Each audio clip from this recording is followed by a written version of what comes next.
Oke, bisa kita lanjut lagi.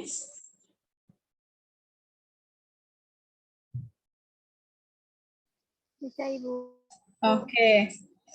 Nah, dari sini kan kita akan membuat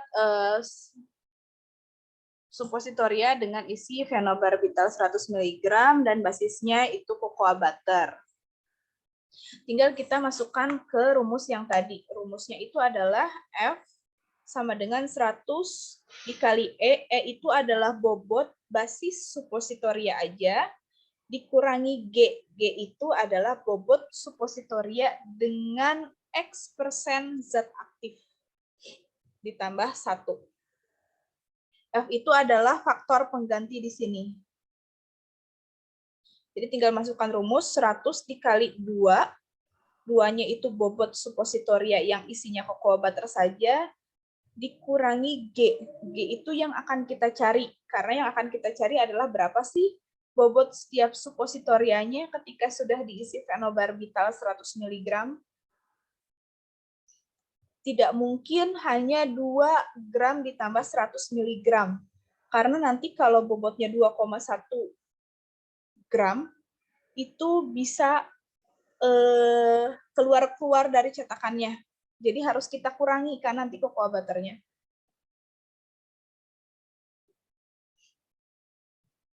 Dibagi G-nya kita cari, 5-nya ini adalah nilai, X-nya ini adalah 5%.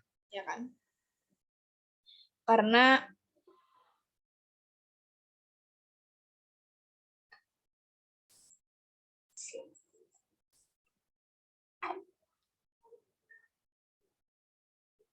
% itu dari 100 mg per 2 gram. Dia 5%. Sama dengan 0,81. Nah, 0,81 ini adalah nilai F. F-nya itu dapat dari sini.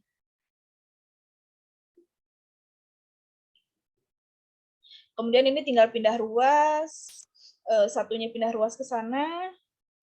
Kemudian ini tinggal dikali silang. Sehingga 200 min 100G sama dengan min 0,95. 100-nya tinggal pindah ruas, maka 995G sama dengan 200. Terus G-nya tinggal 200 dibagi 99,5. Hasilnya adalah 2,01. Nah, maka ketika kita akan membuat akan membuat supositoria berisi 100 mg fenobarbital dengan bobot basis awal itu 2 gram, hasil akhirnya akan dihasilkan supositoria dengan bobot 2,01 gram.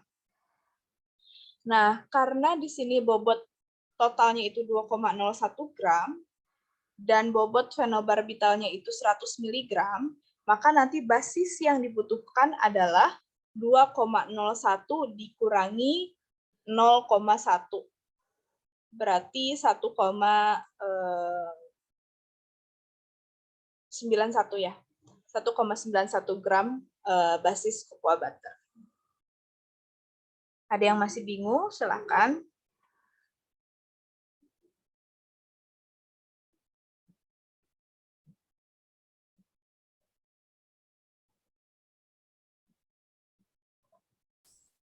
Maaf Ibu, izin bertanya. Boleh. Itu yang minus 0,19 itu dari mana ya Ibu? Dari sini. Satunya pindah ruas ke sini. Jadinya 0,81 dikurangi 1. Oh iya, iya. Terima kasih Ibu. Oke, ada lagi?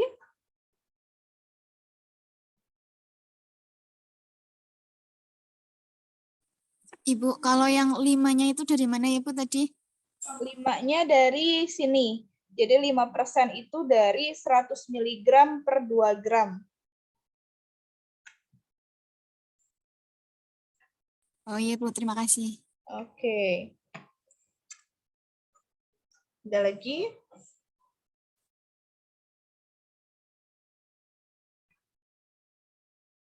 Oke ya. Ini juga kurang lebih sama, tapi menggunakan metode lain. Jadi kalau yang tadi itu nama metodenya ini ya, dosage replacement factor. Kalau yang ini menggunakan density factor.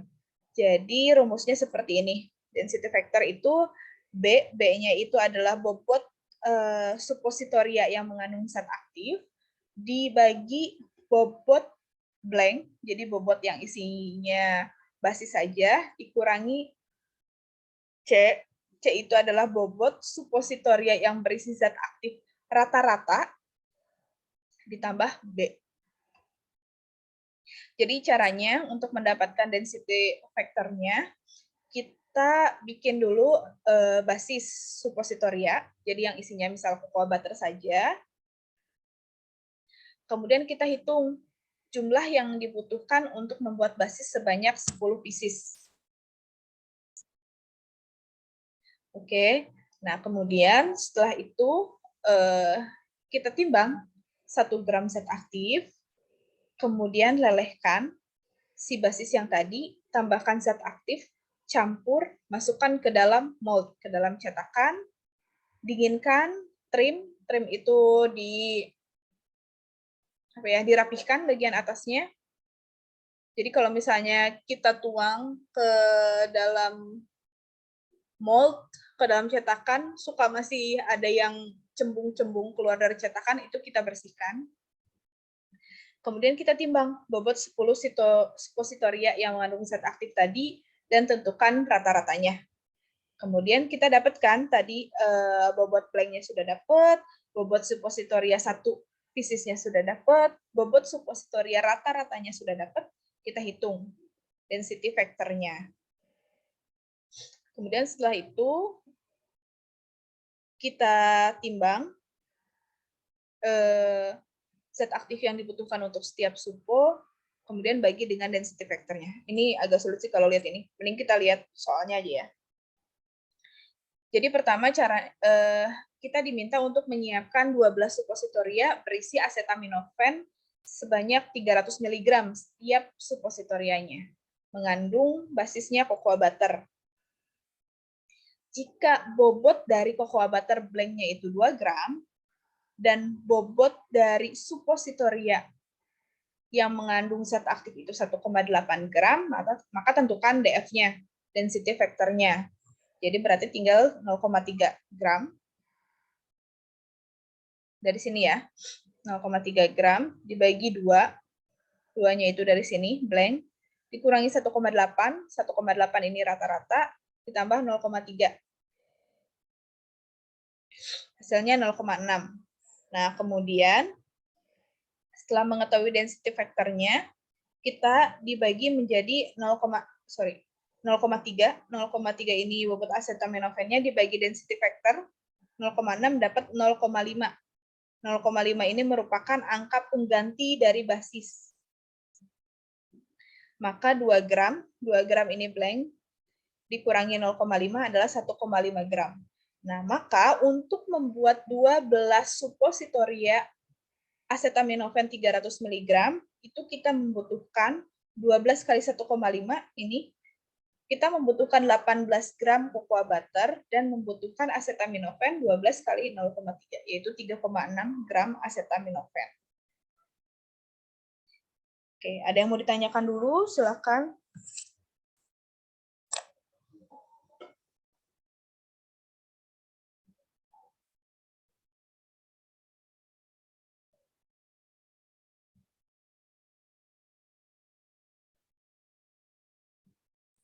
Ibu, yang step 8 yang 0,5 dapat dari mana ya, Bu? Kenapa? Yang step 8, yang 2.2,0 dikurangi 0,5, 0,5-nya dari mana? Dari sini, dari step 7. 0,5-nya ini dari bobot acetaminophen dibagi density factor. Iya, Bu. Makasih. Oke, ada lagi?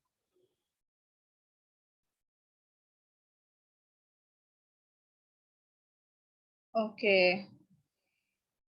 Kemudian cara terakhir adalah dengan menggunakan occupied volume method. Jadi menggunakan metode volume tergantikan. Jadi caranya kita lihat latihan soalnya aja lah ya. Kita diminta membuat 10 supo, isinya 200 mg, obat dengan density 3,0. Jadi di sini kita harus tahu density-nya. Kalau yang tadi kan nggak tahu yang density-nya. Kemudian harus tahu juga density dari basis. Basisnya 0,9, density zat aktifnya 3,0. Kemudian sama, di tahap awal kita pasti membuat bobot supo yang isinya basis saja, yaitu sebanyak, misalnya hasilnya 2 gram. Kemudian menggunakan metode occupied volume, tolong siapkan suppositoria yang diinginkan. Jadi kita pengen membuat supo sebanyak 10, suponya masing-masing mengandung 200 mg obat. Nah, pertama kan kita tahu ya, rata-rata bobot supo blank yaitu 2 gram, maka jumlah basis yang dibutuhkan untuk membuat 10 supo adalah 2 kali 10 gram, yaitu 20 gram. Kemudian kita hitung density rasio antara zat aktif dan basis. Zat aktifnya 3, basisnya 0,9, yaitu 3,3. Kemudian kita hitung jumlah basis supo yang digantikan oleh zat aktif berapa sih secara volume? Berarti 2 itu adalah bobot basis dibagi 3,3. 3,3-nya di sini, itu 0,6. Maka tinggal kita hitung untuk membuat 10 supo kan tadi 20 gram dikurangi 0,6 di sini dapat 19,4. Kemudian zat aktifnya tinggal 0,2 dikali 10. 2 gram. Jadi untuk membuat 10 supo kita butuh basisnya 19,4 gram dan butuh zat aktifnya sebanyak 2 gram. Yang mau ditanyakan dulu.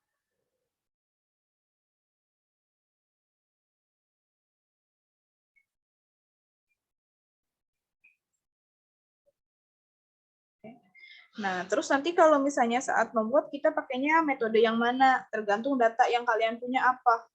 Kalau misalnya kalian punya zat aktif yang punya data faktor dosage replacement-nya, yang langsung pakai ini aja. Karena lebih mudah, ya kan? Tapi kalau misalnya nggak punya, ya berarti coba pakai density factor method. Tapi kalau density factor method, ini sih yang paling sederhana. Karena datanya paling sedikit yang dibutuhkan.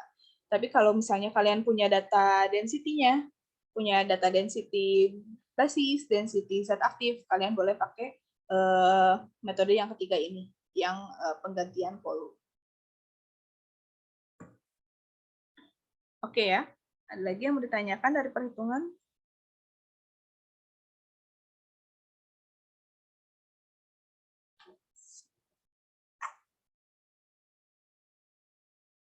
Oke, ini sampai jam 9.30 ya.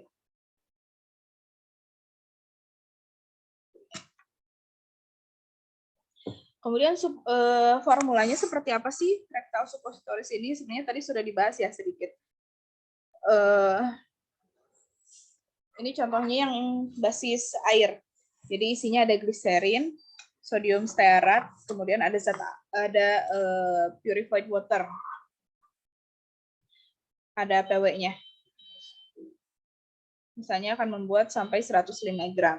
Jadi caranya si gliserinnya tinggal dipanaskan sampai 50 derajat, kemudian sodium stearatnya dilarutkan di dalam lelehan gliserin tadi.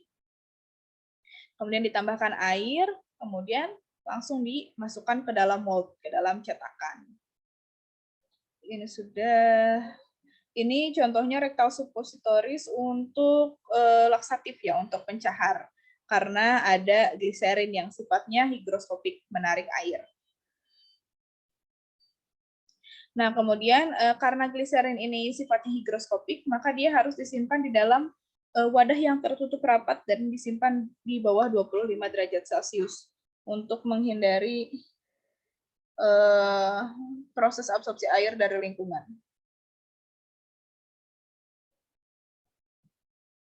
Bentar ya. Kemudian di sini ada beberapa contoh rectal suppositories. Contohnya ini ada bisakodil, kemudian komersial produknya, merek dagangnya ada Dulcolax dari Boehringer, zat aktifnya banyaknya 10 mg, kemudian kerjanya lokal, dan ini ada kategorinya. Sebagai katartik, basisnya menggunakan hydrogenated vegetable oil. Dan yang lainnya bisa kalian baca sendiri. Ada banyak ya yang sering kita dengar. Ada Anusol dari Salix, kemudian ada Thorazine dari GSK, Glaxo, dan lain-lain. Nah, kemudian ini yang vaginal suppositories, juga ada beberapa contohnya. Ada Cleocin dari Pfizer, isinya ini ada clindamycin untuk antibakteri, dan lain-lain. Ini adalah contoh formulanya. Biasanya dia pakai basisnya yang PEG, campuran PEG 400 dan PEG 8000, agar dia titik lelehnya lebih tinggi daripada suhu ruang. Kemudian ini zat aktifnya ada progesteron. Nah, sebenarnya antibiotik apa sih yang bisa digunakan? Antibiotik yang sensitif untuk patogen yang ada di organ kewanitaan. Contohnya ada Trichomonas vaginalis, Candida albicans, kemudian ada Haemophilus vaginalis, dan lain-lain. Bisa juga untuk anti-infeksi seperti Nystatin, clotrimazole, dan lain-lain. Banyaknya di situ pokoknya antifungal dan antibakteri ya. Nah, kemudian penyimpanannya seperti apa sih? Kalau untuk yang gliserin, karena tadi dia sifatnya higroskopik, sebisa mungkin di kemasan gelas yang tertutup rapat, karena gelas itu permeabilitas terhadap humidnya, terhadap lembabnya cukup bagus, kecil maksudnya. Kalau yang cocoa butter, karena dia itu rentan untuk melunak dan meleleh, jadi kalau bisa dia itu disimpan sendiri-sendiri, jangan digabung dengan yang lainnya. Jadi di dalam box yang terpisah satu sama lain. Kemudian untuk obat-obat yang light sensitif, ini secara umum lah ya, sama dengan bentuk sediaan apapun, dia disimpan di material yang opak. Kemudian bisa juga si supo ini disimpan di foil plastik atau continuous strip, seperti tadi yang di awal. Nah, seperti ini. Bisa di strip, bisa di dalam plastik. Jadi nanti ketika akan digunakan tinggal di tear off, tinggal dibuka satu-satu.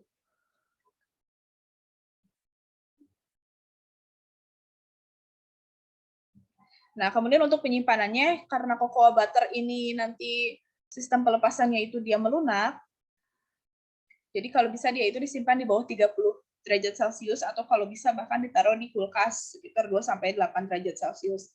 Tapi kalau misalnya yang basisnya air, seperti PEG atau glycerinated, karena dia itu nanti sistem pelepasannya dia melarut, jadi dia boleh disimpan di room temperatur 20-25. Kemudian evaluasinya apa saja sih untuk supo ini? Yang pertama, jelas visual. Jadi secara visual, tolong dilihat apakah ada fissuring atau tidak. Fissuring itu seperti ini.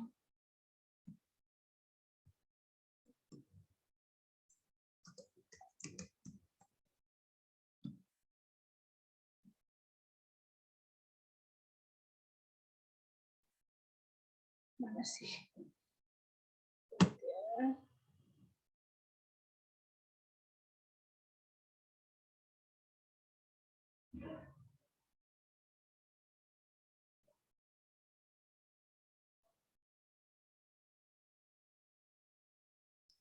Nggak ada gambarnya. Jadi fissuring itu pecah-pecah, si suponya tidak rata bagian permukaannya. Kemudian kalau pitting itu ada lubang-lubangnya. Fat blooming juga, nanti kalian bisa lihat sendiri ya, kalau misalnya kalian sudah membuat supo itu, kalau menuangkannya tidak benar, mulai terlihat di bagian permukaannya itu ada fissuring, ada pitting, ada fat blooming. Kemudian ada exudation, jadi si zat aktifnya itu tidak merata. Itu bisa gara-gara pada saat proses mixingnya kurang homogen, terus masih ada granul-granul. Kemudian sedimentation ini jadi zat aktifnya itu ngumpul di bagian bawah cetakan, itu karena si basisnya kurang kental, jadi dia mengendap ke bawah sebelum terjadinya pemadatan ataupun migrasi. Migrasi juga kurang lebih si zat aktifnya itu tidak merata, jadi dia cenderung bermigrasi, misalnya di bagian dalam, di bagian atas, ataupun di bagian permukaan. Kemudian bentuknya perlu dilihat itu sesuai atau tidak dengan yang kalian inginkan, misalnya ingin membuat bentuk teardrop, tapi ternyata yang bagian bawahnya ini tidak terisi, kan bentuknya jadi bukan teardrop gitu ya. Atau mau membuat long oval, tapi bagian atasnya si basisnya kurang, jadi bentuknya malah ada celahnya, kan itu tidak sesuai ya.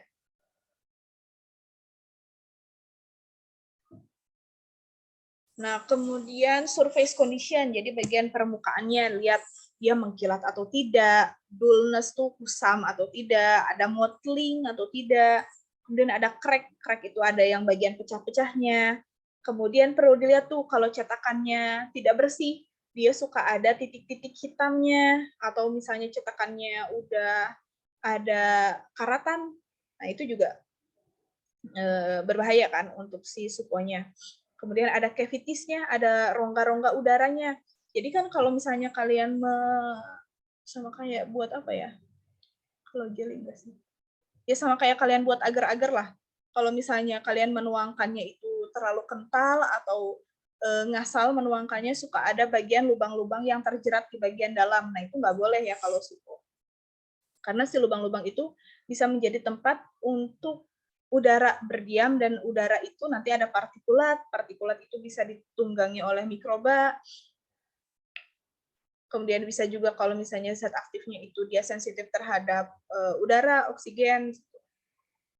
Kemudian burst itu dia berlebihan keluar dari cetakan.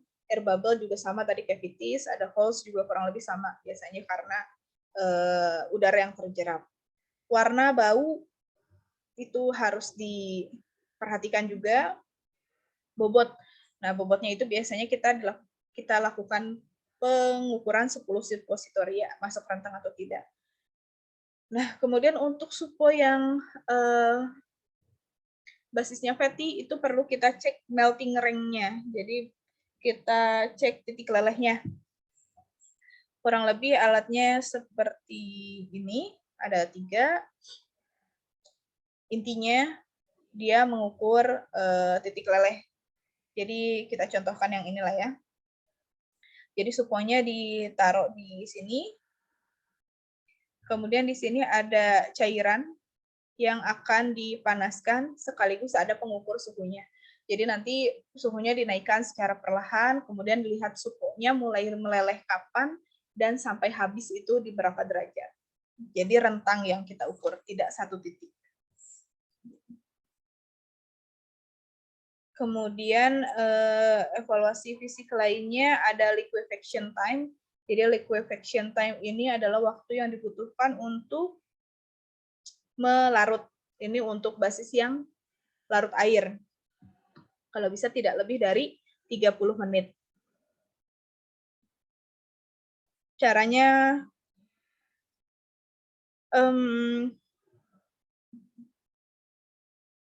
kurang lebih seperti ini. Jadi sama kayak uji waktu hancur atau uji disolusi lah ya prinsipnya. Si suponya dimasukkan ke dalam air, airnya suhunya 37 derajat Celcius, kemudian tinggal kita lakukan pengadukan, kemudian dilihat si suponya itu melarutnya berapa lama. Kemudian ada suppositoria penetration test. Jadi penetration test ini untuk melihat bahwa suponya itu beneran melunak atau tidak ketika masuk ke dalam tubuh kita, kemudian dia bisa mengeluarkan zat aktif atau tidak. Alatnya seperti ini, jadi suponya itu nanti dimasukkan ke dalam tabung-tabung kaca yang ini. Nanti dijaga suhunya 37 derajat Celcius. Nah, kemudian si tongkat kawatnya ini nanti akan menekan secara perlahan ke bawah. Waktu yang dibutuhkan agar si tongkatnya ini bisa menembus semua suponya, itu sebagai hasil akhirnya. Dan yang terakhir adalah kekerasan atau mechanical strength. Minimalnya 1,8 sampai 2 kg. Jadi caranya nanti suponya disimpan di sini, kemudian diberikan beban di sini secara perlahan. Jadi ini bebannya seperti koin-koin, tinggal ditambahkan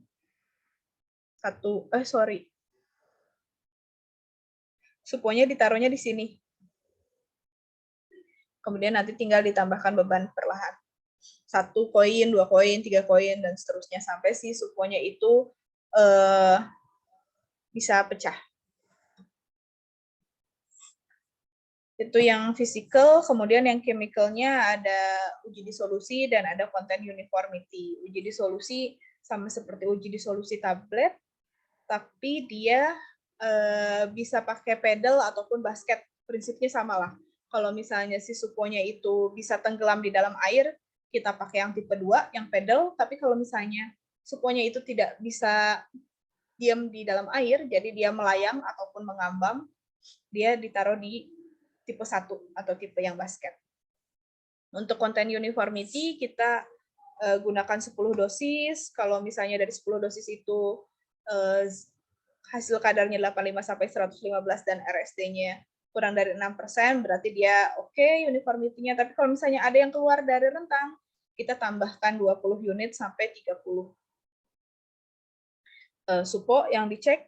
Kemudian hasilnya harus di antara 85-115 dan tidak ada satupun yang 75-125 dan RSD-nya tidak lebih dari 7,8. Oke, ada yang mau ditanyakan dulu? Silakan.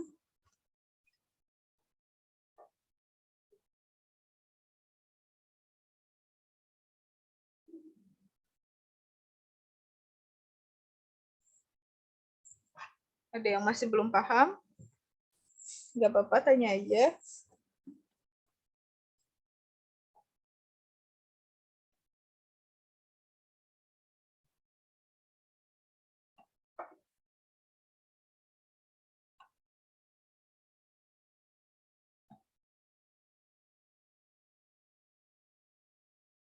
Ini mahasiswanya memang cuma 24 ya?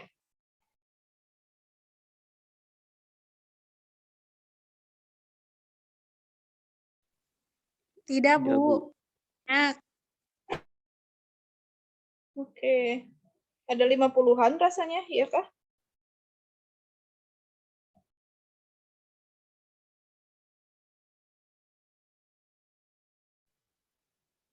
Ada sekitar 49. Oke. Oke, ada yang mau ditanyakan dulu?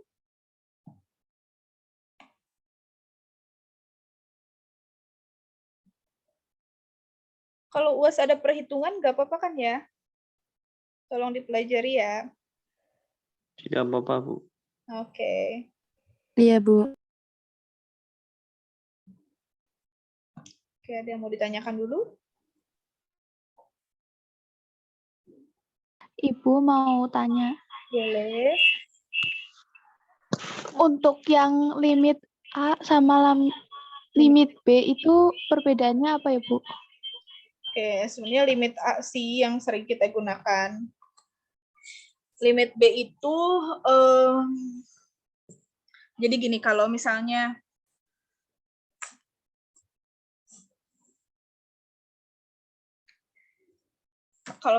limit A itu, jadi misalnya kita itu punya zat aktif 100 mg. Terus hasil pengukurannya itu misal ada yang lebih kecil dari misalnya rata-ratanya itu kurang dari 100 mg. Sebenarnya kan nggak apa-apa ya, asalkan dia masih di atas 85%. Kalau misalnya rata-ratanya itu kurang dari 100 mg, kita pakainya limit A. Tapi kalau misalnya rata-ratanya itu di atas 100 mg, kita pakainya limit B. Jadi limit B itu nanti caranya asalkan si rata-rata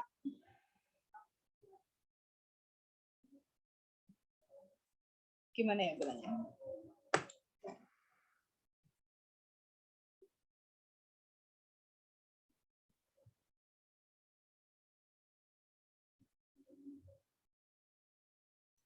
Jadi rata-ratanya tinggal dikalikan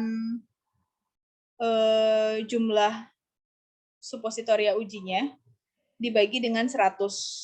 Nanti baru dilihat dia masuk rentang ini atau tidak. Kalau yang ini kan dilihatnya satu per satu.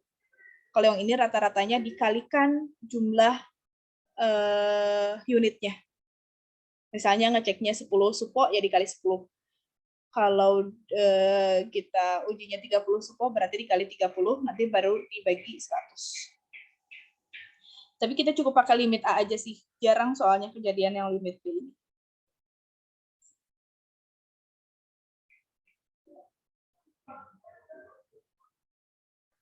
Oh iya, Bu.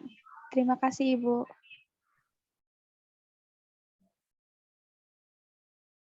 Ada lagi yang mau ditanyakan?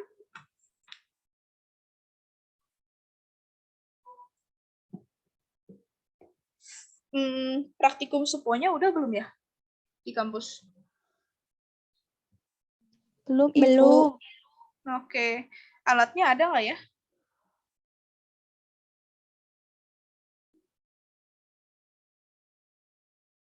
Kurang paham sih, Ibu. Coba Oke. nanti mungkin ditanyakan. Oke, kalau misalnya nggak ada alatnya, nanti saya bisa share videonya sih bagaimana cara pengerjaannya. Karena harus dilihat langsung sih.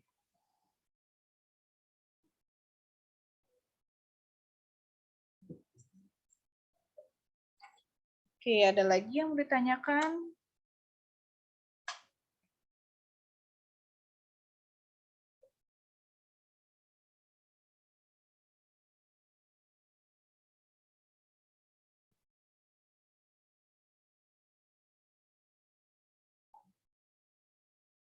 Oke, kalau tidak ada, saya ada kelas yang semester 7 ya. Oke. Terima kasih semuanya. Kalau misalnya ada yang masih mau ditanyakan, boleh nanti by WA ya. Assalamualaikum warahmatullahi wabarakatuh. Selamat pagi semua. Waalaikumsalam warahmatullahi wabarakatuh. Terima kasih, Bu. Terima kasih, Bu.